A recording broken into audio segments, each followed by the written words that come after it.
एक दूर दराज शहर के एक छोटे से गांव में एक लड़का रहता था जिसका नाम अली था।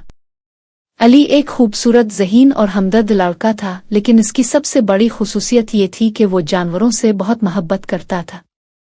गांव के लोग भी अली की इस मोहब्बत को जानते थे और अक्सर इसे अपने पालतू जानवरों की देखभाल के लिए तलब करते थे।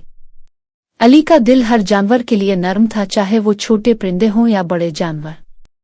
अली के घर में एक खूबसूरत कबूतर था जिसका नाम नीलम था।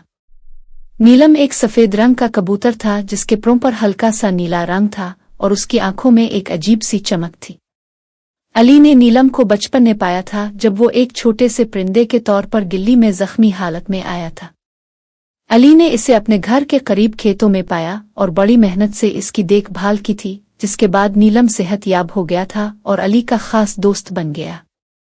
नीलम अली का सबसे अच्छा दोस्त था और वो दोनों एक दूसरे के बगैर नहीं रह सकते थे। अली ने नीलम को उड़ाने की तरबियत दी थी और नीलम ने जल्द ही उड़ना सीख लिया था। वो अक्सर अली के साथ गांव की छतों पर उड़ता और दोनों की दोस्ती की अलामत बन गया था। अली के लिए नीलम सिर्फ एक परिंदा नहीं था, बल्कि वो एक ऐसा दोस्त था जिसने हमेशा इसका साथ दिया था। एक दिन अली के वालिदैन शहर के एक और गांव में जाने की तैयारी कर रहे थे और अली को अकेला घर में रहना था। अली ने नीलम को बाहर उड़ाने की इजाज़त दी क्योंकि वो जानता था कि नीलम हमेशा वापस आ जाएगा। नीलम ने अपने पंखों को खोला और आसमान में बुलंद हो गया।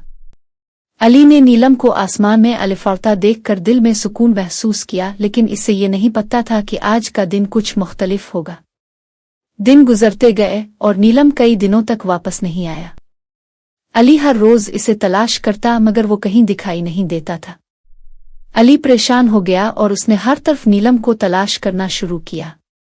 गांव के लोग भी अली की मदद करने लगे मगर नीलम का कहीं पत्ता न चल सका। एक दिन अली ने अपने वालिद से कहा, अब्बा, नीलम वापस नहीं आया।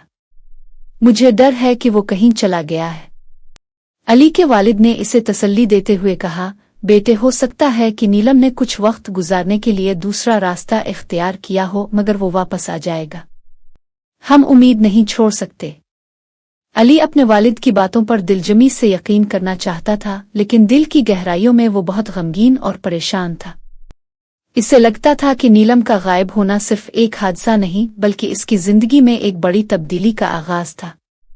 एक दिन जब अली घर के करीब खेतों में जा रहा था, इसने दूर से एक परिंदा अलिफाड़ती हुए देखा। वो फौरन इस तरफ दौड़ कर गया और जब इसने करीब से देखा तो ये नीलम ही था। नीलम के पंखों पर मिट्टी और खाक की तहें जिमी हुई थीं और वो थका हारा नजर आ रहा था। अली ने फौरन नीलम को गोद में अलिफाटे आलिफ और घर ले आया। नीलम, तुम कहाँ थे? मैंने तुम्हारी बहुत तलाश की, अली ने नीलम को अपने सीने से लगाकर कहा। नीलम ने इसे अपनी आंखों से जवाब दिया जैसे वो सब कुछ जानता हो। अली ने नीलम को आराम दिया और इसे खाना और पानी दिया। अगले चंद दिनों में नीलम सेहतयाब हो गया और दोबारा अलिफाड़ने के काबिल हो गया।